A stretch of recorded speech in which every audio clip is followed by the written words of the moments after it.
Salut tout le monde, c'est Mikado, j'espère que vous allez bien. Petite vidéo assez courte, un peu spéciale. Je vais vous montrer mes deux préférées figurines de toute ma collection. C'est pas un putaclic parce que ce ne sont pas les plus belles figurines. C'est pas de la résine tout ça, donc c'est pas du PVC haut de gamme, mais c'est vraiment mes deux préférées figurines Janemba. Donc sorti en 1989, que j'étais enfant. Donc cette figurine a la particularité qu'elle peut articuler ses bras, mais également son tour de taille. Je trouve que la modélisation elle est vraiment nickel pour un jouet des années fin 80. C'est une belle figurine en tout cas. Je l'ai acheté dans les tout débuts années 90. Donc ça remonte quand même il y a un bon petit moment. Donc c'est ma figurine personnelle. Hein. C'est ma figurine première main. Je ne l'ai pas rachetée, donc c'est vraiment la mienne qui traînait dans les cartons depuis des dizaines d'années. Je l'ai mis dans ma collection depuis quoi? Ça va faire 2 ans.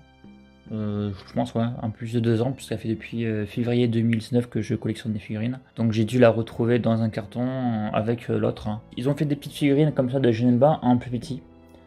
À l'époque aussi, dans la même période que j'ai pas. Après la figurine elle est quand même un petit peu abîmée avec le temps. Hein. J'ai également des petites taches un petit peu partout. C'est derrière justement qu'on voit en fait 1989. Ouais, ici. Toz Animation 1989. Donc je la trouve sympa. La queue ne bouge pas. Je la trouve, même aujourd'hui, je la trouve sympathique. Par contre, je pense que ça coûte un peu cher hein, aujourd'hui. Hein. Surtout si vous voulez l'avoir en boîte. Hein. Je vais vous montrer un petit peu la figurine de près. Je vais la mesurer tant qu'à faire. 24 cm de haut. Et je vais vous mettre une figurine de Goku que vous connaissez. Du moins pour certains.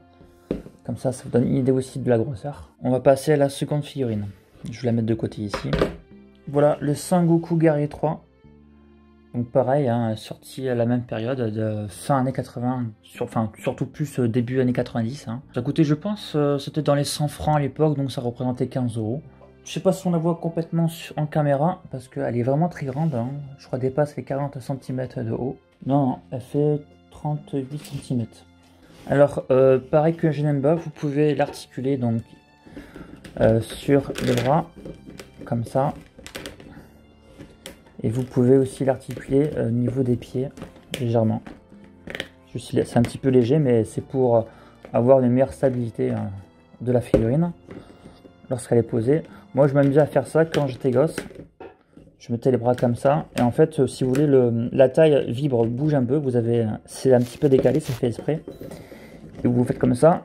Et ça tremble un petit peu. Il y a très peu de détails, c'est pas très joli. Elle est très légère.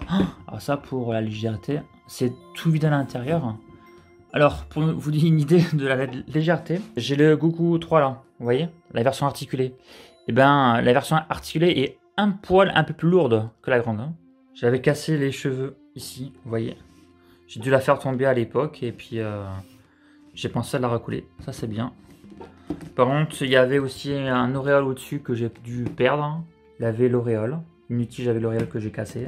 Regardez, il y a même de la colle qui traîne sur la mèche. Et j'ai dû péter la mèche aussi et puis je l'ai recollé. Donc ouais, donc c'est pas c'est plus vintage qu'autre chose. C'est vraiment des figurines. Ce sont des jouets en fait. Hein. Ce sont des jouets. Donc elles sont pas belles du tout. Mais bon, à l'époque, je vous jure, moi j'étais super content quand vous avez 11 ans ou 12 ans et qu'en fait vous avez ça, une figurine grande déjà, à la base quand on est gosse, waouh putain la figurine elle est immense. Moi j'étais super content. 25 ans plus tard, hein, on a des figurines largement mieux réalisées en tout cas. Le Grandista que vous avez juste ici, que je vous conseille si vous ne l'avez pas. Je vous ai fait également une vidéo dessus, mais également sur la Figure Zero qui est aussi sympa, qui a un style différent du Grandista. Mais qui reste une belle figurine. Après, en termes de qualité-prix, je vous conseille plus sur la Grandista, parce on tourne dans les 40-45 €, alors que cette d'occasion, on la trouve dans les 100 €. Et la figurine, bien sûr, articulée, qui est juste magnifique. Hein. C'est la version 2.0. Hein. Il y a une version 1 qui n'est pas très belle et qui coûte maintenant assez cher, hein, aux alentours de 100 €. Chose faite, vous avez vu mes deux figurines préférées, hein, du moins sentimentales, hein, on va dire comme ça.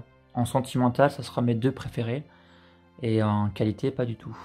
Donc la vidéo se termine maintenant et puis on se retrouve la semaine prochaine pour de nouvelles vidéos. Allez, à plus les amis, prenez soin de vous, ciao.